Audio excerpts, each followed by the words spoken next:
Hello, welcome to my maths class. Students, in my last lecture, I explained you about the GP, what is the common ratio, how we can find out the nth term of the GP, how we can find out the sum of GP under different conditions, and we discussed about the geometric mean also. And today I'm going to start sums of exercise 9.3, in which whatever we have learned, whatever formula we have learned, we will apply in this exercise. In question number 1 of exercise 9.3, we are to find out 20th term of the GP, in which the different terms, the sequence of this GP is given like this. A1 is 5 by 2, A2 is 5 by 4. So what is the common ratio? A2 divided by A1 means A2 divided by A1. Means 5 by 4 divided by 5 by 2. Replace this division by multiplication sign and you take the reciprocal of this. So we got R is equal to 1 by 2. Now we are to find out the 20th term. 20th term formula for the 20th term will be AR raised to power 19. What is A? A means A1. What is A1? 5 by 2. R is 1 by 2 raised to power 19. We can write it as 5 into 1 by 2 into 1 by 2 raised to power 19. If 5 by 2 can be written as 5 into 1 by 2. So what it has become? Same base multiplication powers can be added. So it will become 5 into 1 by 2 raised to power 20. Likewise, we are to find out nth term. So it would be AR raised to power n minus 1. A is 5 by 2. R is 1 by 2 raised to power n minus 1. As we have done in this, so it would become in the same way, it would become like this. Now in question number 2. In question number 2, we are to find the 12th term of the GP, whose 8th term is 192 and common ratio is given 2. So what is the common ratio given to you? That is 2. What is the 8th term given to you? That is 8, that is 192. What is the formula for 8th term? AR raised to power 7, that is equal to 192. If you will factorize it, then you will get like this. 1, 2, 3, 4, 5, 6, 2 raised to power 6 into 3 I have written here. So now your common ratio in the question is given 2. So I have put its value. So now A is equal to 3 into 2 raised to power 6 upon 2 raised to power 7. So it would become 3 by 2. So 3 upon 2 it has become now A. And we are to find out the 12th term. So 12th term formula for 12th term is AR 11. What is A? 3 by 2. What is R? R is your 2 raised to power 11. So 1, because this would be cancelled. So 2 raised to power 10. What is the value of the 2 raised to power 10? We know that it is 1024. So it has become 3072. Now come to question. Now in question number 3. The 5th, 8th and 11th terms of the GP are given P, Q and S respectively, and you are to prove that Q square is equal to P into S. In this question we have assumed that it's the first term of the GP is A and the common ratio we have taken R. Because it's a given 5th term is P, 8th term is Q and 11th term is S, I have written them and I have opened the 5th term by its formula, that is AR raised to power 4, 8th term is AR raised to power 7, 11th term is AR raised to power 10. Now we have to prove that Q square is equal to PS. So I am taking the left hand side. Left hand side is Q square means AR. Q square means AR raised to power 7 square. So it becomes A square and R raised to power 14. Now right hand side. Right hand side becomes P into S. P is our AR raised to power 4. S is, what is our S? S is AR raised to power 10. So it becomes A into A, R raised to power 4, R raised to power 10. Like terms I have taken together. A into A is A square. R raised to power 4 into R raised to power 10 becomes R raised to power 14. So we can see both of these are equal, hence it is proved. It is not a raised to power, it is r raised to power 10. And the students, in question number 4, the fourth term of GP is square of its second term and the first term is given -3. Very easy question this is, and you have to find the seventh term. हमने common ratio ले लिया इसका r, first term हमें -3 दिया है, fourth term is square of second term, it's given. Put the formula of the fourth term, put the formula of the second term and then take its square. ARQ is equal to a square r square हो गया, तो r की value a के equal आ गई. अब you can easily find out the value of seventh term. याद रखना ये फॉर्मूला हर जगह यूज़ हो रहा है. an is AR raise to power n-1. अभी तक यही फार्मूला हम सभी क्वेश्चंस में यूज़ करते आ रहे हैं. सेवन्थ टर्म का फार्मूला AR रेज पर 6, सिंपल.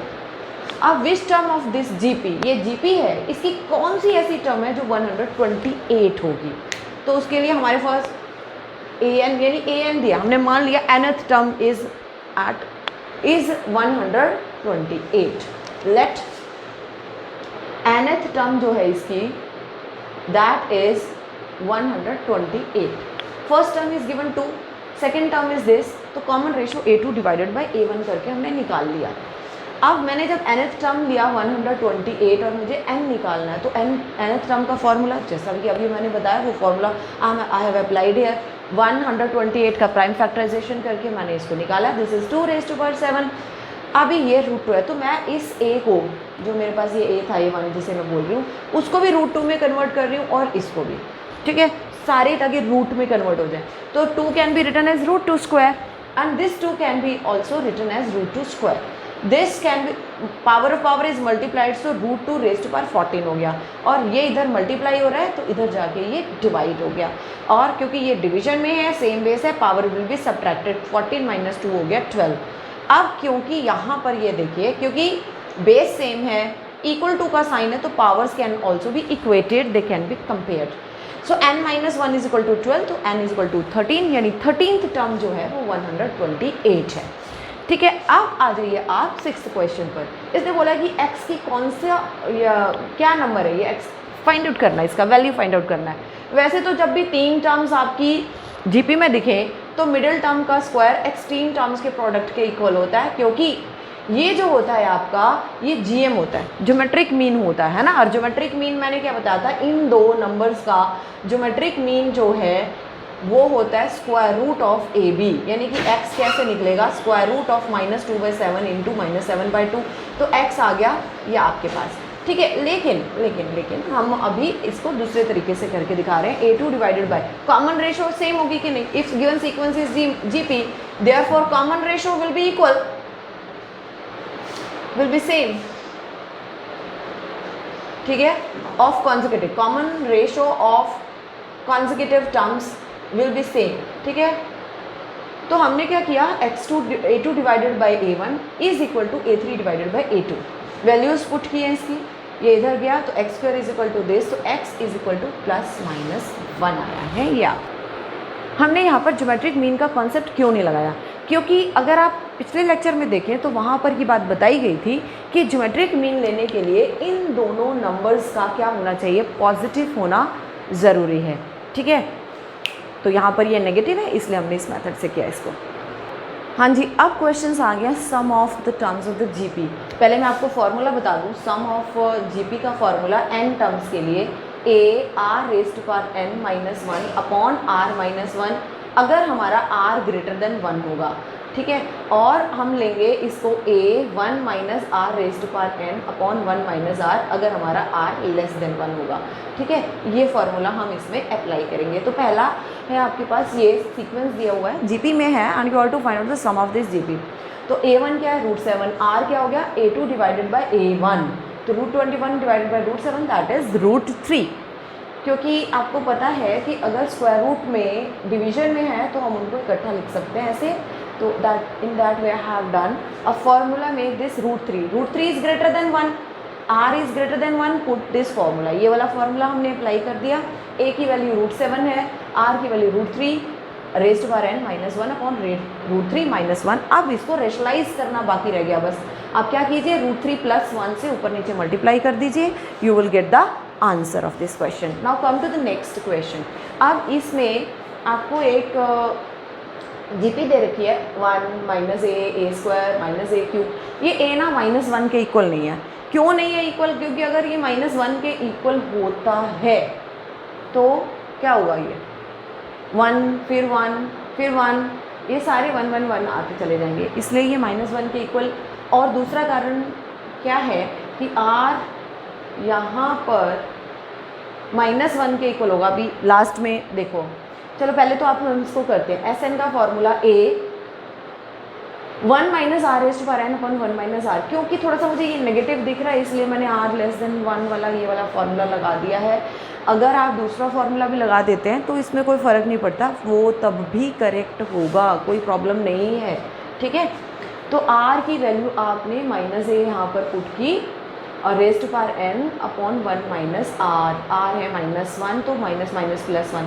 अगर a -1 होता तो देखो डिनोमिनेटर 0 हो जाता ना आपका, वो अनडिफाइंड होता, इसलिए उसने पहले लिख दिया कि आपका जो n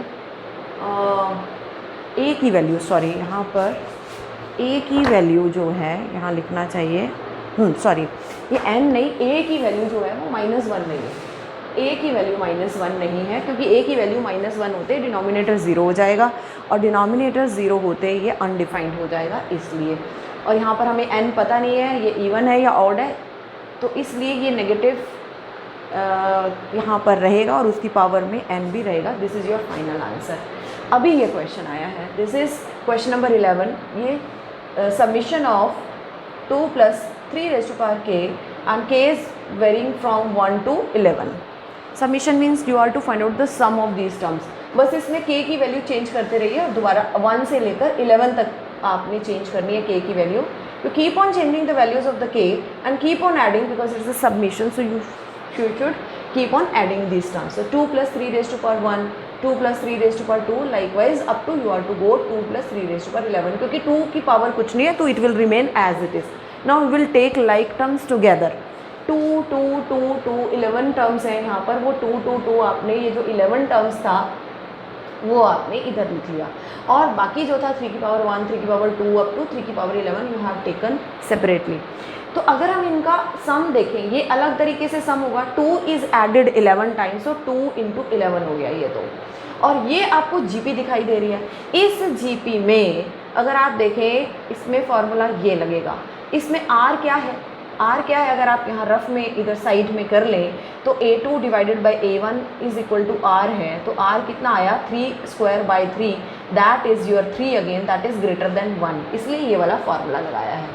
तो ये आपका सम हो गया 22 + a is your 3, r is your 3, this is 3 - 1। तो आपका सम आ गया 22 + 3/2, this 2, 3n - 1। This is your answer.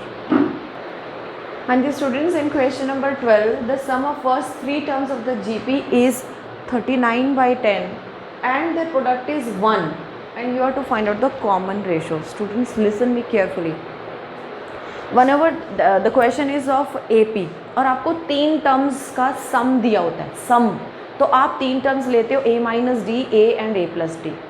लेकिन GP में अगर 3 टर्म्स का प्रोडक्ट दिया हो, सम नहीं प्रोडक्ट दिया हो, 3 टर्म्स का अगर प्रोडक्ट दिया होगा तो वो 3 टर्म्स हम लेंगे a/r, a/ar। ध्यान रखना, नहीं तो सिंपल लीजिए। अगर प्रोडक्ट नहीं दिया 3 टर्म्स का तो सिंपल लीजिए, a/ar, ar² लीजिए। लेकिन अगर 3 टर्म्स का प्रोडक्ट दिया है तो आप इसको इस तरीके से लेंगे, ठीक है।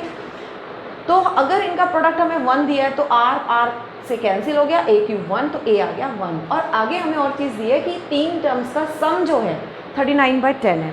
तो तीनों टर्म्स a/r, a/ar का सम 39/10 है। a की वैल्यू हमने यहाँ पर 1 पुट कर दी है।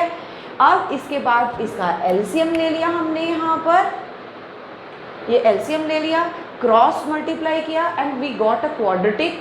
और जब हम इस क्वाड्रेटिक को, मैं देखो मिडिल टर्म स्प्लिट करके अगर मैं इसको सिंप्लीफाई करती हूँ तो इसकी r की वैल्यू बड़ी आराम से आ जाएगी। You complete it yourself. Now come to and moreover you will get 2 values of r, 2 common ratios आएंगी आपके पास।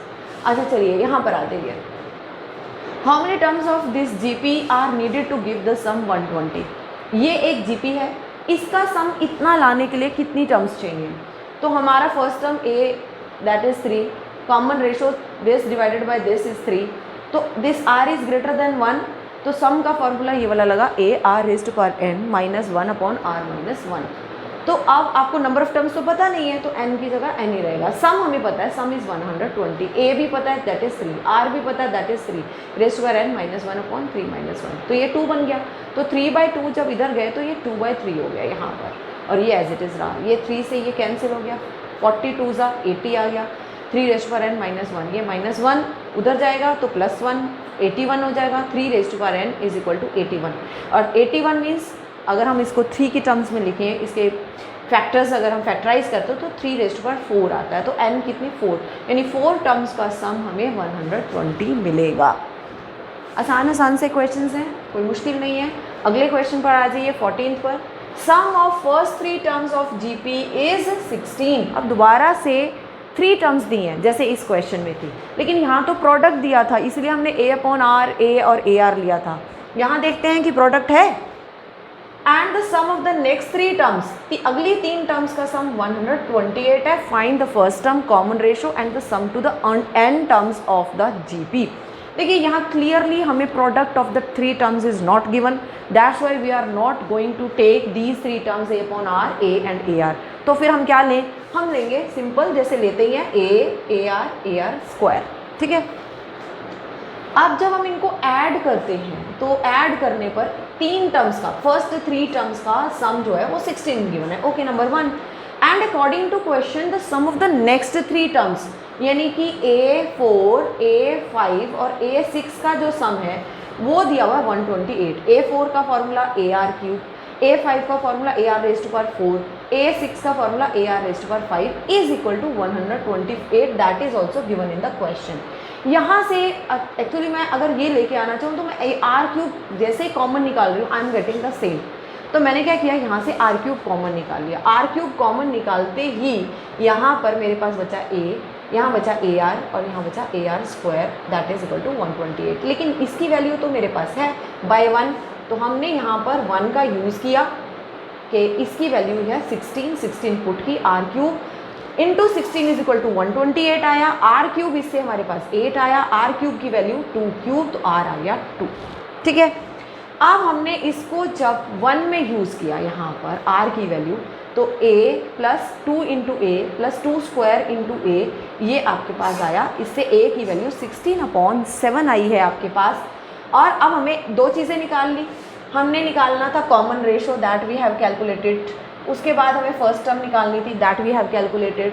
अब सम टू n टर्म्स, क्योंकि इसका r जो है दैट इज़ ग्रेटर देन 1 है, तो हमने फॉर्मूला लगाया A R raised to power n minus 1 upon R minus 1। इसमें अब आप a और r की वैल्यू खुद ही पुट कीजिए और sum to n terms find out कर लीजिए। हाँ जी students, in question number 15 we have been given that first term is 729 and 7th term is 64 and we are to find out the 7th term.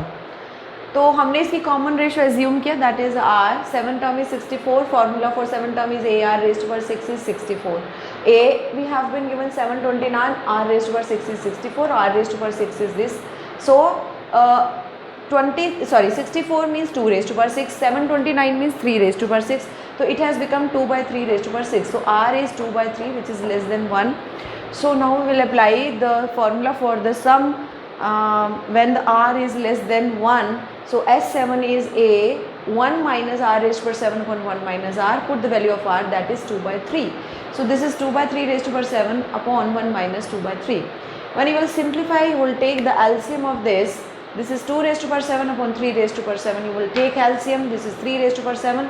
This is 3 raised to power 7 minus 2 raised to power 7. And you will take the LCM of denominator in the denominator also. So now 729 means 3 raised to power 6. Okay, this is 3 raised to power 7 minus 2 raised to power 7 upon 3 raised to power 7, and I have written this 1/3 as 3 upon 1 because this is denominator of denominator will become numerator. So this is 3 raised to power 6 into 3 raised to power 1, 3 raised to power 7 हो गया ये, it will be cancelled with this. So you will be left with 3 raised to power 7 minus 2 raised to power 7, 3 raised to power 7 is 2 1 8 7 and 2 raised to power 7 is 128. Subtract these two and we will get the answer. Now come to this question number 16. Find a GP for which sum of the first two terms is -4 and the fifth term is 4 times the third term. First term अगर हमने a लिया, common ratio अगर हमने r लिया, तो sum of the first two term is -4, fifth term is given 4 times the third term. Fifth term यानी a r raised to power 4 is equal to 4 times a r square. When you will cancel it, then you will get r square is equal to 4. तो r plus -2 दो values आई हैं आपके पास, +2 -2. तो अगर आप -2 लेते हैं, use it in one, -2r को रखेंगे यहाँ पर, तो आपके पास a की वैल्यू +4 आई. अगर आपने r की वैल्यू 2 यहाँ पर रखी है तो आपके पास a + 2 is equal to -4, a की वैल्यू -4/3. आपको GP निकालनी है. देखो 4 यहाँ पर जो GP बनेगी वो बनेगी 4 को मल्टीप्लाई करोगे -2 से -8, -8 को मल्टीप्लाई करोगे फिर -2 से +16, फिर +16 को -2 से -32 एंड सो ऑन. ऐसे ही इस टाइप यहाँ जो GP बनेगी वो बनेगी -4/3 और उसके बाद -4/3 मल्टीप्लाई बाई 2 -8/3, फिर -8/3 multiply by 2 R common ratio से -16/3. This is another T. तो हाँ यहाँ पर इस तरीके से हमारे पास 2 GP बनेंगी. 17th क्वेश्चन में दिया कि 4th term, 10th term and 16th term of GP, these are x, y and z respectively and you are to prove that x, y, z they are also in AP, they are also in GP, they are also in GP. तो अगर first term GP की आपने a Lee, common ratio आपने r लिया, तो 4 term x दिया, 10th term y, 16 term z. 4 term का formula लिखा, 10th टर्म का फॉर्मूला लिखा, 16th टर्म का फॉर्मूला लिखा.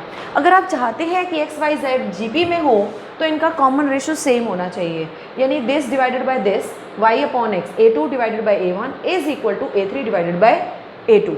Succeeding ratio of the succeeding and preceding terms must be same. तो यानी कि ये आपका सेम आना चाहिए, y upon X is equal to z upon y. तो y अपॉन एक्स हमने यहाँ पर लिखा, y अपॉन एक्स y और x की वैल्यूज पुट की, r रेस्ट पर 6 आई इनकी रेशो. ऐसे z अपॉन y किया तो z और y की वैल्यूज पुट की, उससे भी r रेस्ट पर 6 आया. तो ये दोनों सेम आ गए. r रेस्ट पर 6 इक्वल टू r रेस्ट पर 6 है, तो it means this is in GP. x, y, z are in GP. हाँ जी students, in question number 18 you are to find the sum of this sequence which is 888, 888, 8888. You can see there is a special pattern in this sequence. तो इस sequence का सम भी special तरीके से ही निकलेगा. इसमें हमें एक ट्रिक लगानी पड़ेगी. Let us see how we will find out this sum. हमने इसमें से 8 कॉमन है, 8 निकाल लिया तो क्या बचेगा 111, 111, 1111 and so on. We are to find sum up to n terms. इसका सम निकालने के लिए क्या स्पेशल ट्रिक है? इसकी स्पेशल ट्रिक में हम इस पूरे को 9 से मल्टीप्लाई करेंगे. क्वेश्चन चेंज नहीं होना चाहिए, इसलिए 9 से डिवाइड भी कर दिया.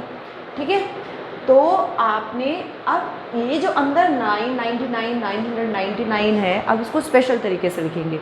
9 को वी कैन राइट 10 - 1, 99 को 100 - 1, 999 को 1000 - 1 और इसको 10,000 - 1.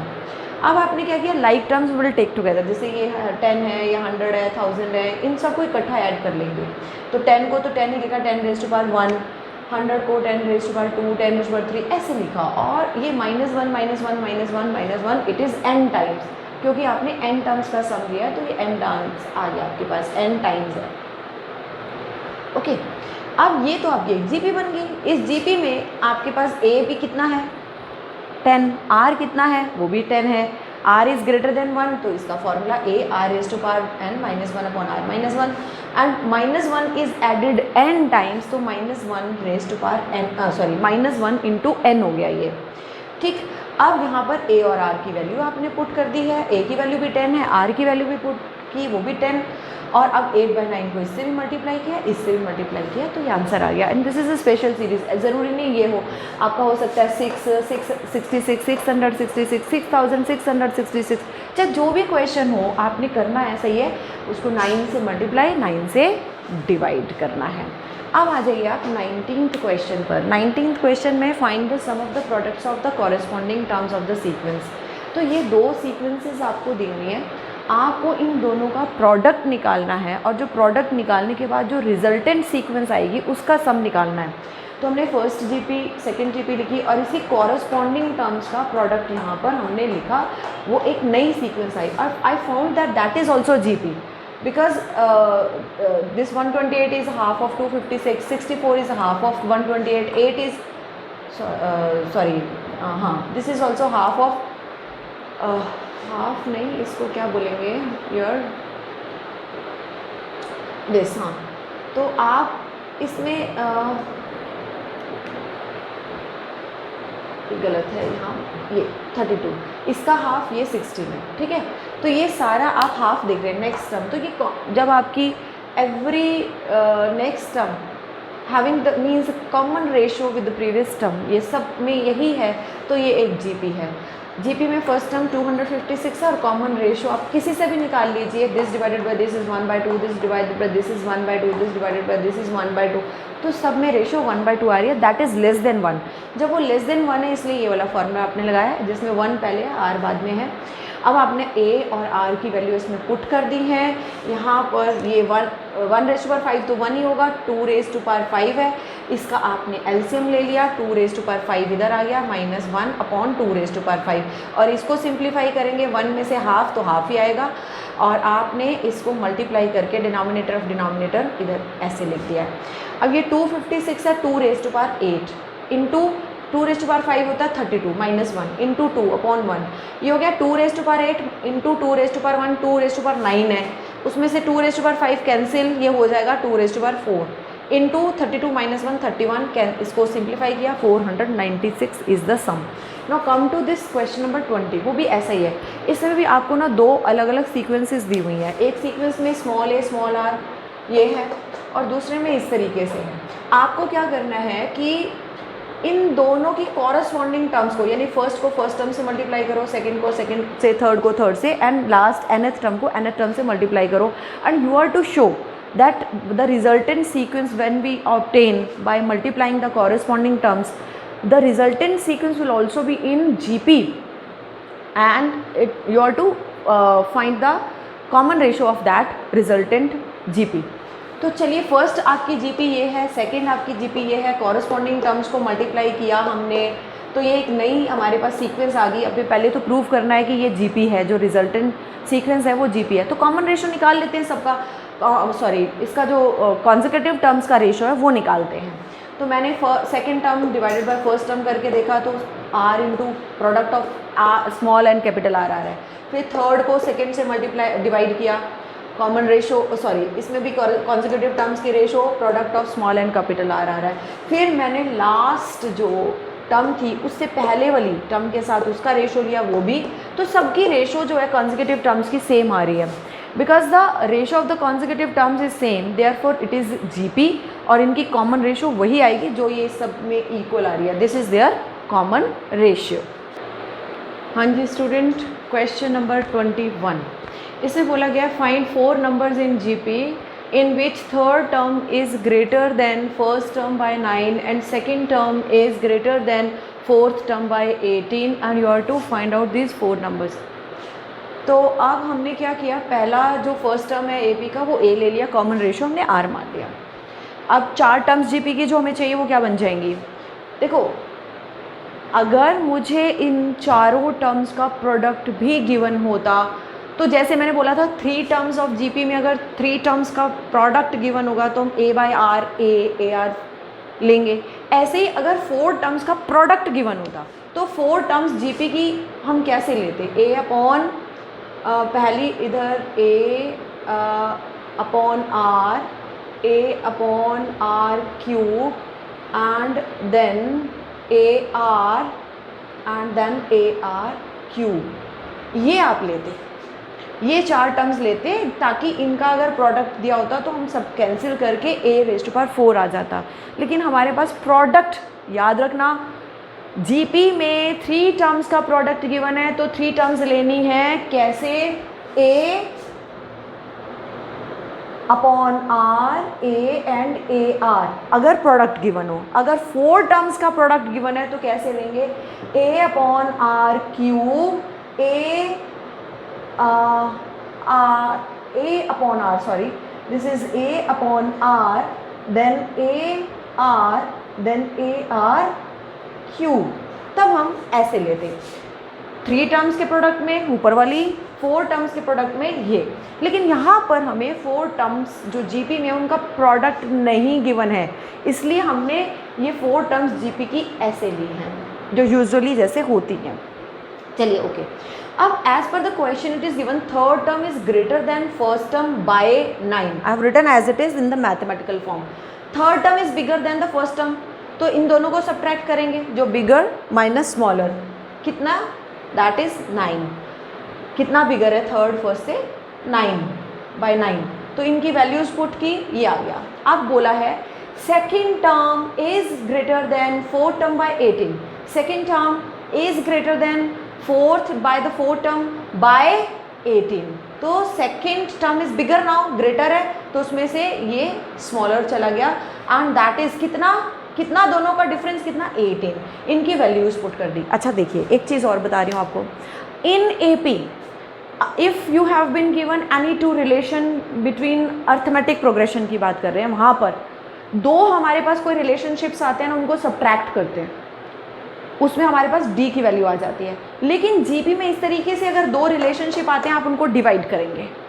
एपी में सब्ट्रैक्ट करना है, जीपी में डिवाइड करना है, ये बात हमेशा ध्यान रखना। चलो ठीक है, हमने 2 डिवाइडेड बाय 1 किया, ठीक, तो यहाँ से मैंने ए आर कॉमन लिया, 1 माइनस आर स्क्वायर आ जाएगा, यहाँ से माइनस ए कॉमन लिया ताकि यहाँ भी 1 माइनस आर स्क्वायर आ जाए, ठीक है। तो ए से ए कैंसिल हो गया और ये कैंसिल हो गया, minus r is equal to 2, तो आर इज इक्वल टू -2 आ गया। यूज इट इन 1 में यूज़ कर लो आप, ए की वैल्यू भी आ गई, ए की वैल्यू भी आ गई, आर की वैल्यू भी आ गई, तो जी भी निकल आया। A3 इंटू -2 -6 इंटू -2 +12 इंटू -2 -24, चारों टर्म्स आ गई। अब आप चाहे चेक करके देख लो जो रिलेशन इसने दिया है वो सेटिस्फाई भी हो रहा है या नहीं हो रहा है। अब आ जाइए आप 22nd क्वेश्चन पर। इसने बोला है pth, qth and rth terms of GP are a, small b and small c respectively, then you are to prove that this expression equal to 1। अब देखो इसमें स्मॉल a भी यूज़ हो गया एंड r भी यूज़ हो गया, इसलिए मैं अपनी GP जो मेरे पास है उसका फर्स्ट टर्म स्मॉल a नहीं कैपिटल A रख रही हूँ, जस्ट थोड़ा डिस्क्रिमिनेट करने के लिए, इसको डिफ्रेंशिएट करने के लिए कि थोड़ा सा डिफरेंस दिखाई दे, नहीं तो कन्फ्यूजन हो जाएगा। तो और कॉमन रेशियो मैं स्मॉल r नहीं कैपिटल R ले रही हूँ क्योंकि ये small r it is already used in this question. तो अब इसने बोला pth term is a, qth term is b, rth term is c। pth term का formula a r raise to power p minus 1, qth term का formula a r q minus 1, rth term का formula ये। अब आपको proof क्या करना है, this is equal to this, तो मैंने लेफ्ट हैंड साइड ले लिया इसका, ठीक है। लेफ्ट हैंड साइड में a की वैल्यू यहाँ से पुट की, ये है आपकी a की वैल्यू पुट कर ली, इसकी पावर है q माइनस r लिख दिया। फिर b की वैल्यू पुट की यहाँ से, b की वैल्यू पुट करने के बाद ऊपर r माइनस p इसकी पावर लगा दी। फिर मैंने ये c की वैल्यू पुट की, c की वैल्यू ये है आपके पास, c की वैल्यू यहाँ पर पुट की और इसकी power p minus q put कर दिया। पावर ऑफ पावर मल्टीप्लाइड, तो यहाँ ये a की पावर ये आ गया दिस, ये पावर इनटू पावर मल्टीप्लाई हो गया, फिर ये इसकी पावर, ये पावर ऑफ पावर मल्टीप्लाई, ऐसे ही सब में किया। अभी ये देखो a, ये भी a, ये भी a, मल्टीप्लिकेशन में है, सेम बेस है, मल्टीप्लिकेशन है, पावर्स विल बी एडेड, तो a की power q minus r plus r minus p minus q लिख दिया। और ये देखो ये भी बेस r, ये भी r, ये भी r, ये भी r, same base multiplication, powers इनकी भी ऐड होंगी, तो r की पावर दिस प्लस दिस, ये ऐसे कर दिया। अच्छा ये देखो minus r plus r cancel, minus p cancel, minus q plus q cancel, a की पावर 0 आ गया। अभी इनको मल्टीप्लाई किया आपस में, सबको आपस में मल्टीप्लाई किया, ठीक है, तो ये तो a की पावर 0 आ गया। अभी ये pq है और pq ये रहा, minus pr plus rp cancel हो गया, minus q plus q cancel हो गया, plus r minus r cancel, plus Q R minus Q R cancel, plus p minus p cancel, सारे कैंसिल हो गए, r की पावर भी 0 आ गई। a की पावर 0 मीन्स 1, r की पावर 0 मीन्स 1, 1 इंटू 1 इज 1, तो that is equal to our right hand side, hence it is done. हाँ जी स्टूडेंट्स, आज हमने 1 से लेके 22nd क्वेश्चन ऑफ एक्सरसाइज 9.3 किए हैं। इसकी जो क्वेश्चन टोटल है 32, remaining question will do in our next lecture. Till then good bye.